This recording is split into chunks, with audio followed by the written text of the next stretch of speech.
দীর্ঘদিন থেকে বেহাল অবস্থায় পড়ে রয়েছে রাজগঞ্জের ঐতিহ্যবাহী পুকুর ফাটা পুকুর। পরিদর্শনে গেল ব্লক প্রশাসন। নিউ লাইফ ফার্টিলিটি সেন্টার আধুনিক চিকিৎসা ও বিশেষজ্ঞদের সহায়তায় আপনার স্বপ্ন পূরণ করতে প্রস্তুত। নতুন জীবনের স্বপ্ন সত্যি করতে আজই যোগাযোগ করুন। নতুন জীবনের সূচনা এখানেই। Cancer isn't the end. With the right care, it can be the start of a new beginning. Hope and Heal Cancer Hospital, where hope is real and healing truly begins. শুক্রবার রাজগঞ্জ ব্লকের বিডিও প্রশান্ত বর্মন, বিএলএলআর গোপাল বিশ্বাস ও রাজগঞ্জ থানার police আধিকারিকরা পুকুরটি পরিদর্শন করেন। জানা গিয়েছে পুকুরের নামে এলাকার নাম হয়েছে ফাটা পুকুর। সেই ফাটা পুকুরের অবস্থা বেহাল। নোংরা আবর্জনায় ভরে গিয়েছে ঐতিহ্যবাহী পুকুর ফাটা পুকুর। শিলিগুড়ি জলপাইগুড়ি জাতীয় সড়কের পাশে অবস্থিত এই বিশাল জলাশয়ের সামনে গজিয়ে উঠেছে একের পর এক দোকান ও রেস্তোরাঁ। সচেতনতার অভাবে পুকুরটি দিন দিন সংকুচিত হচ্ছে। এর চারপাশ থেকে ভেসে আসে দুর্গন্ধ। হারিয়ে যাচ্ছে ঐতিহ্যবাহী দিঘির সৌন্দর্য ও গুরুত্ব।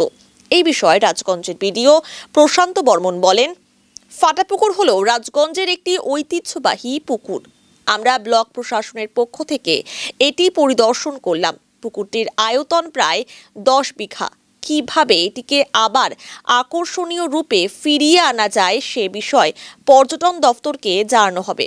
প্রশাসনের পক্ষ থেকে দ্রুত পদক্ষেপ গ্রহণ করে ফাটা পুকুরের সৌন্দর্য ফেরানোর পাশাপাশি তার ঐতিহ্য বজায় রাখার পরিকল্পনা নেওয়া হবে।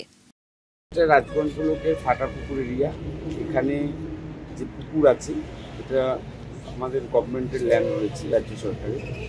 এই ল্যান্ডের উপর এত বিশাল বড় এরিয়া জুড়েই পুকুরটা রয়েছে।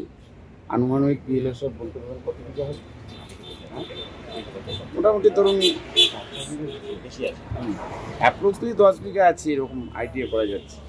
এই জমিটা আমরা চিহ্নিতকরণ করেছি এবং ট্যুরিজম ডিপার্টমেন্টকে আমি ডিএম ম্যাডামের মাধ্যম দিয়ে প্রপোজাল পাঠাচ্ছি এবং আমরা আইডেন্টিফাই করছি যে জমিটা কোন ডিপার্টমেন্টের ল্যান্ড আছে। এবং ফাটা পুকুরে আমরা চাচ্ছি একটা সংস্করণ হয়ে, যে এখানে আমি শুনতে পেরেছি যে এটা ফাটা পুকুরে একটা ঐতিহ্যশালী পুকুর। এই পুকুরের আমরা একটা বিউটিফিকেশন এবং বিভিন্ন বা ট্যুরিজম পার্ক যদি আমরা করতে পারি, তাহলে সরকারের তরফ থেকে যেমন ডেভেলপমেন্ট হবে এরিয়াটা, এবং এখানে বিভিন্ন মাছ চাষ থেকে শুরু করে আমরা সব রকম কাজই এখানে করতে পারবো। এবং যারা শর্ট পুজো করে তারা এই ঘাট উদ্দেশ্যন করে শর্ট পুজোর কাজেও লাগতে পারে এবং মানুষ যেন এই পুকুরটাকে ব্যবহার করতে পারে। সুইমিং পুল থেকে আমরা দেখে নেব, এই জন্য আজকে আমরা এই পুকুরটা চিহ্নিতকরণ করেছি। বিএলও সাহেব আছেন, রাজগঞ্জের পুলিশ প্রশাসন আছে। এক কথায় বলা যেতে পারে আমরা ফাটা পুকুরের ডেভেলপমেন্টের জন্য, যেহেতু গভর্নমেন্টের এত বড় একটা ঐতিহ্যবাহী পুকুর রয়েছে, সেটাই আমরা আপনার চেষ্টা করছি। আপনারা তো জানেন, তারা বলেছে যে আমাকে কথা দিয়েছে তাদের স্বইচ্ছে আমরা যখন ডেভেলপমেন্টের কাজে নেব তারা সকলেই ঘুরতে যাবে। এটা আপাতত তারা বলেছে এবং আমি আশা করছি সেই কথাটাই তাদের থাকবে। এবং আমিও চেষ্টা করবো এই ফাটা পুকুরের ডেভেলপমেন্টের জন্য সংশোধন দরকার আছে, এটা আমি আপ্রাণ চেষ্টা করি।